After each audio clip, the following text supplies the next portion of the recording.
Of course, cooking is part of any holiday tradition, but there's gotta be a time to relax and enjoy family and friends away from the kitchen as well. So maybe for some leftovers, which could be in store, whether it be this evening or maybe later this week, Howard has the perfect Christmas present for us when it comes to that as we run over to the Mr. Food Test Kitchen. Before we get started today, I'd like to wish you and your family a Merry Christmas.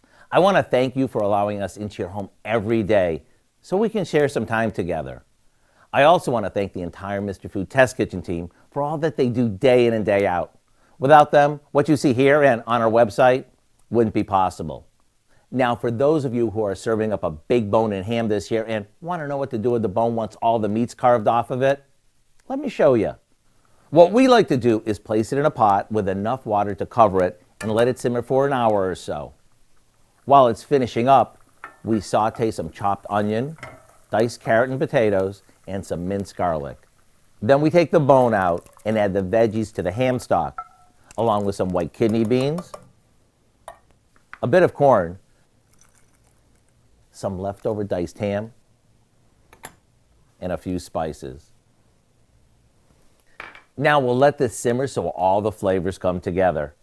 Grab yourself a spoon and some crusty bread and get ready to dig into a hot and hearty soup that you would never think started with a leftover bone. So after all the presents are open and everyone's bellies are full, head over to our website and look for what we call leftover ham bone soup. I'm Howard in the Mr. Food Test Kitchen, wishing you and yours a Christmas full of, ooh, it's so good.